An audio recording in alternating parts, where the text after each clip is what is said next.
We're here for an extensive exploration of one of the most defining and, I think, contradictory figures in 20th century American music, Johnny It Cash. really And the was. material we have here provides a phenomenal roadmap to understanding the artist, the man, and that balancing act he maintained between his faith and his outlaw reputation. It's a study in paradox, isn't it? We're looking at the evolution of, well, J.R. Cash into the Man in Black.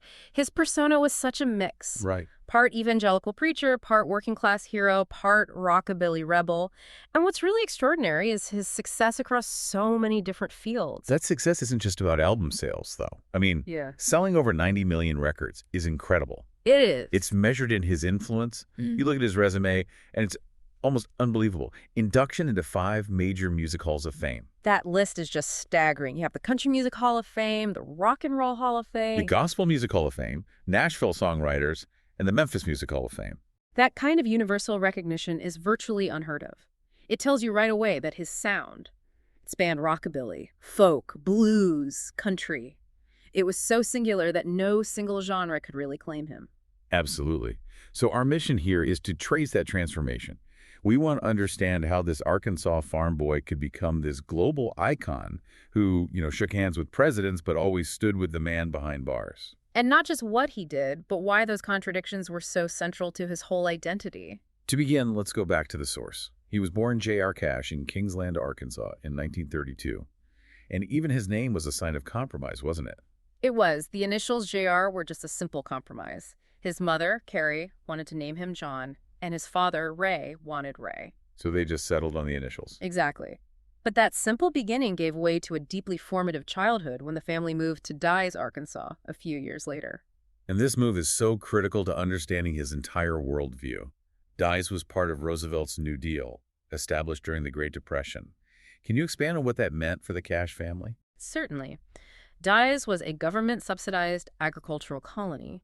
It was designed to give poor, landless families a path to some kind of economic stability. So the government would assign them a plot of land. Right, about 20 acres, a house, and they'd offer loans for livestock and equipment. But it wasn't charity. The families had to work the land and pay off those loans. The goal was ownership. So he grew up knowing that struggle was just normal. The sources say that starting at age 5, he was out in the cotton fields with his family. That kind of labor must have ingrained in him a profound empathy for the working class. And this hardship was compounded by terrible tragedy. That empathy was also rooted in immense personal grief. We have to talk about the death of his older brother, Jack, in 1944. It's a heartbreaking story, and one Cash revisited his entire life. Jack was 2 years older and was horribly injured after falling into an unguarded table saw. The incident was just horrific. He survived for over a week, but the injuries were too severe. The material we have suggests that Cash, his mother, and even Jack himself felt this strange foreboding about that day. His mother had urged Jack not to go to work, right? To go fishing with Johnny instead. She did. But Jack was so responsible, even as a boy. He insisted on going because he knew the family needed every single penny he earned. That sense of guilt, it just never left Cash. He repeatedly spoke about looking forward to the day he would see Jack again in heaven. This trauma didn't just cement his faith, it created this whole narrative for his life. A man surviving, struggling with guilt, always seeking some kind of atonement. And at the same time, his musical foundations were being laid. The first influence was gospel, obviously. He later honored that with the album My Mother's Hymn Book. But there was also a surprising influence, traditional Irish music. He heard it on the radio on the Jack Benny program. It just shows how wide his listening scope was, even out in rural Arkansas. Then, before the music industry, the Air Force called. In 1950, J.R. Cash enlisted. And this is where he had to finally get a real first name. Correct. The U.S. Air Force didn't allow recruits to use initials as a first name, so he officially became John R. Cash. He was honorably discharged 4 years later as a staff sergeant after serving in West Germany. And his job there was pretty specialized. He was a Morse code operator, intercepting Soviet transmissions. This part of his life really grounds him in Cold War history. It's documented that Cash was the first American on his base to learn the news of Joseph Stalin's death in March 1953. Because he was the one who intercepted the message. Exactly. His daughter, Roseanne, confirmed he told that story many times. It's just an amazing image. The future man in black, in a radio room in Germany, learning one of the biggest news stories of the century before almost anyone else. He also formed his first band overseas, the Landsberg Barbarians. Yeah. When he came back, he married Vivian Alberto, and they moved to Memphis in '54. He hoped to be a radio announcer. That didn't quite work out, so he was selling appliances, but he was relentlessly pursuing music with his new bandmates. And those bandmates were Luther Perkins on guitar and Marshall Grant on bass. The Tennessee Two. Later, the Tennessee Three, yeah. And that trio, that was his signature, sound stripped down, raw, and just so distinctive. They took that sound to the legendary Sam Phillips at Sun Records. The audition story is famous, but we need to talk about why Phillips rejected his initial songs.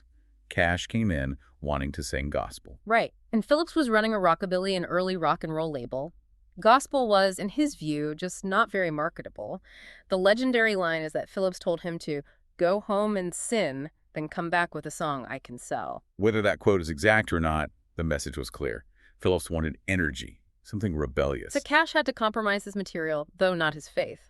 He came back with a new style with that signature driving rhythm that Luther Perkins had developed. That boom-chicka-boom sound. Exactly. It was Perkins using a finger-picking style on an electric guitar to create this repetitive, rhythmic bass line. It sounded like a chugging train. That minimalist beat just defined Cash's early sound. And it worked right away. Hey, Porter, and Cry, Cry, Cry in 1955 were immediate successes. Then came Folsom Prison Blues, which made the country top 5, and then the massive I Walk the Line. I Walk the Line was a #1 country hit, and it crossed over into the pop top 20. A huge deal. By 1956, he's standing there with Titans.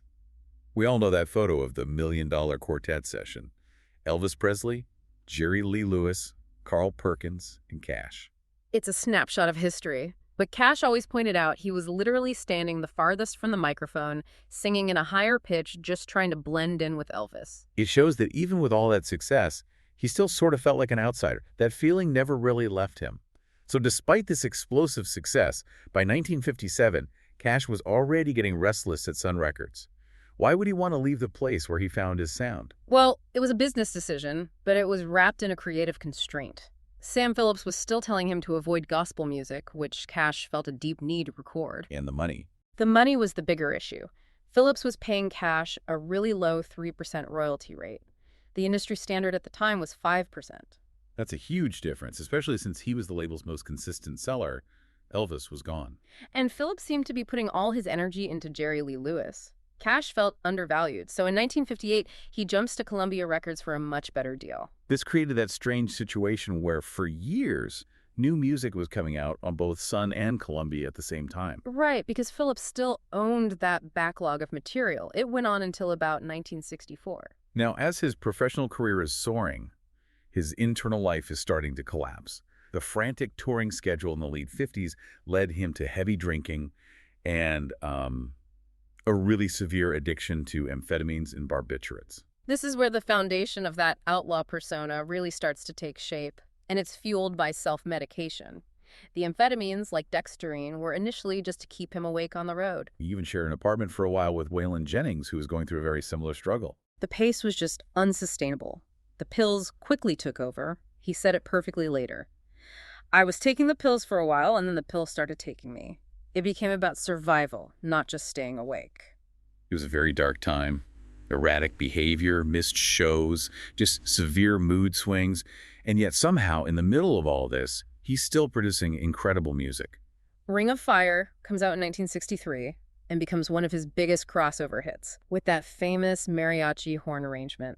He claimed that horn part came to him in a dream, which is a great story. But the song itself reflects all the personal turmoil he was living through. It was co-written by June Carter and Merle Kilgore. And that co-writing credit created a lot of tension in his marriage to Vivian Liberto. Vivian later claimed Cash only gave June credit for financial reasons. Regardless, the song, which is all about being trapped in this burning hell of desire, it just encapsulated the growing closeness between him and June Carter and the collapse of his first marriage. By 1966, that collapse was complete. Vivian filed for divorce. She cited constant touring, adultery, his drug and alcohol abuse, and of course, his relationship with June. He had 4 daughters with Vivian: Roseanne, Kathy, Cindy, and Tara. A huge emotional burden for him. Well, and the mid-60s became the peak of his quote-unquote outlaw activities. It's fascinating because he cultivated this image, but while he was arrested 7 times, he never served more than a single night in jail. He racked up some truly infamous incidents. The most destructive was the Condor Fire in June 1965 in California.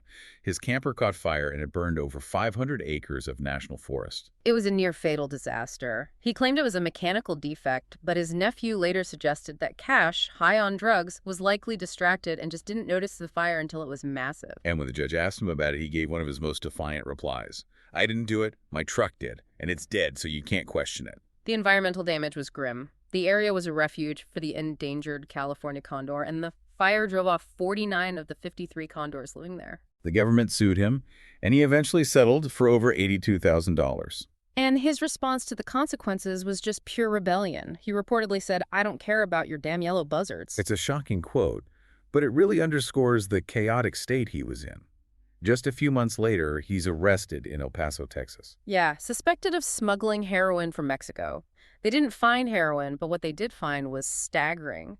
Almost 700 amphetamine capsules and nearly 500 sedatives hidden in his guitar case. But because they were technically prescription drugs, he got a suspended sentence. And then there's the famous Starkville, Mississippi arrest, which inspired a song. Right, for trespassing late at night to pick flowers. It's almost comical compared to the other incidents, but it highlights his drug-fueled state.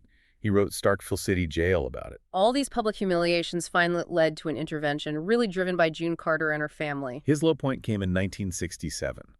His last arrest was in Lafayette, Georgia, after a car accident. He tried to bribe the deputy who found his pills. And the deputy refused the money. That and a stern talk from the local sheriff, Ralph Jones, seemed to be the shock he needed to finally seek help. Redemption became the only path forward. He rediscovered his Christian faith. And June Carter, she made her boundary clear.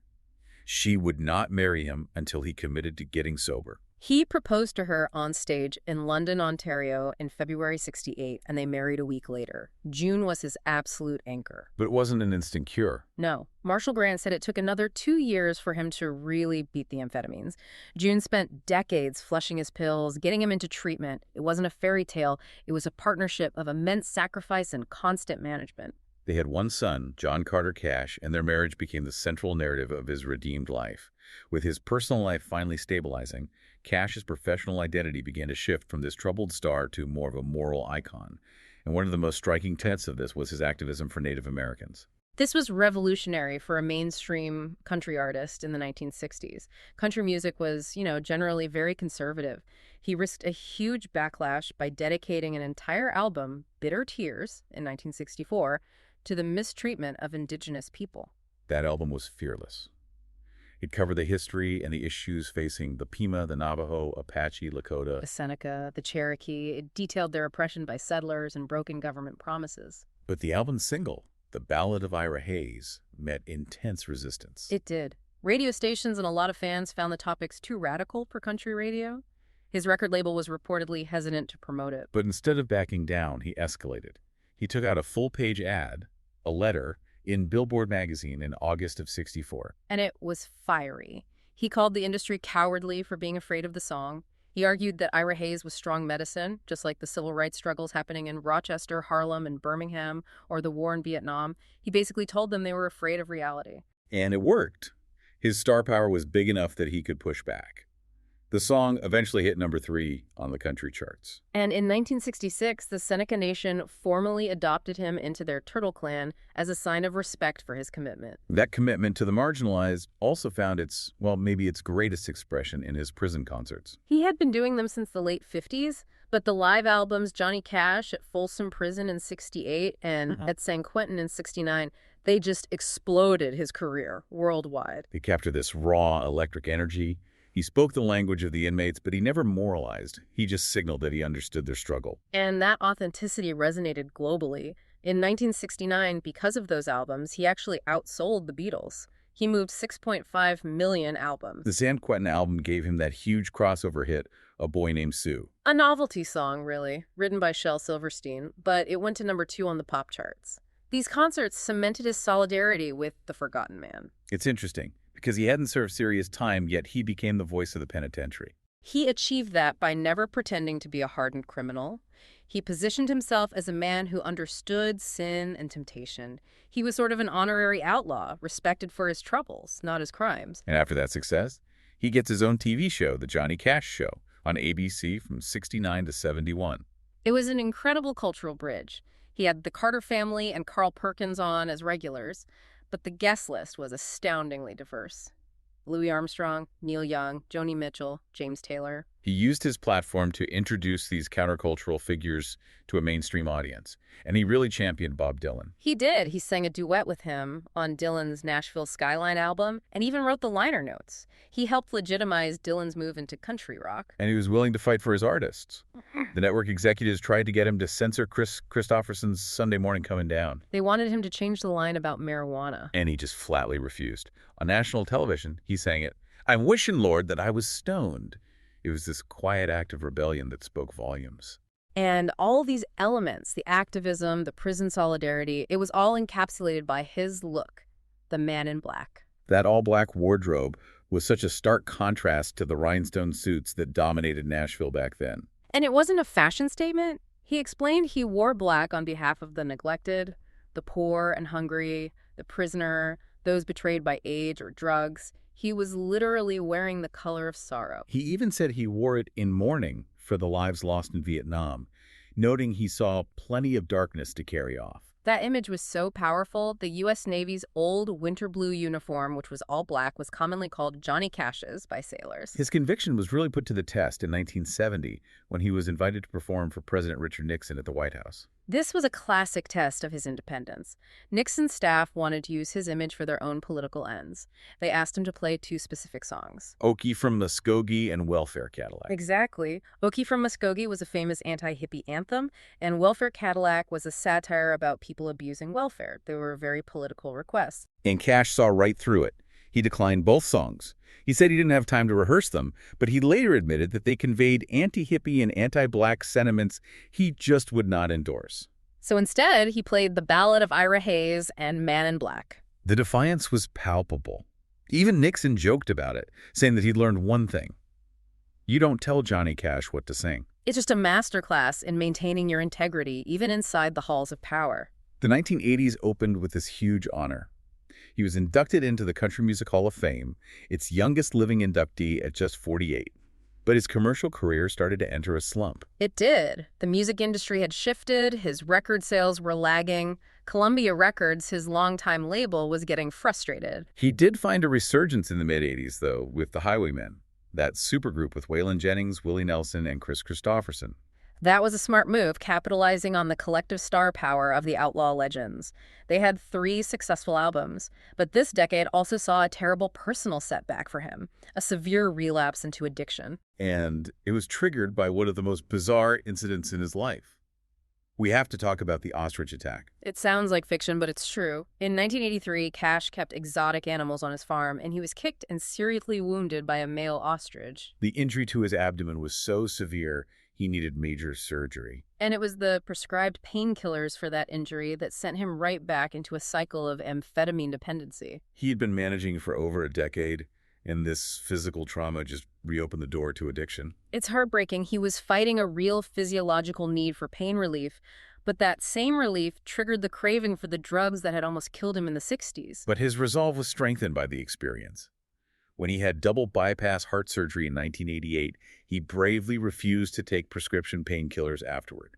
He was terrified of relapsing again. During this time, he also turned to writing. He published his only novel, Man in White, in 1986. It's about the Apostle Paul, a clear sign of where his mind and his spirit were focused, even as his career was declining. That commercial slump eventually led to him leaving Columbia Records. His career seemed to be drifting until the 1990s, and a partnership that would completely resurrect him, the collaboration with producer Rick Rubin. This was a brilliant move. Creatively inspired, commercially risky. Cash signs with Rubin's label, American Recordings, which was known for hard rock and rap. The pairing seemed completely illogical. But their first album, American Recordings in 1994, was revolutionary. It was just Cash's voice and his acoustic guitar, recorded mostly in his living room. It had this raw vulnerability that younger audiences just connected with immediately. The album won a Grammy for Best Contemporary Folk Album, And his performance at the Glastonbury Festival that year introduced him to a whole new generation. The follow-up, Unchained, featured Tom Petty and the Heartbreakers and won the Best Country Album Grammy, proving he was relevant across all genres again. But the peak of this late career triumph was American the Fourth. The Man Comes Around in 2002. This is the one that solidified his reputation as an interpretive master. And we absolutely have to discuss his cover of the Nine Inch Nails song Hurt. It's a piece of art that stands completely on its own. Trent Reznor, who wrote the original, was pretty skeptical when he first heard Cash was covering his intensely dark industrial song. But Reznor's reaction, moving from skepticism to being profoundly moved, says it all. Cash took this song about self-harm and regret and turned it into a devastating meditation on aging, faith, and loss.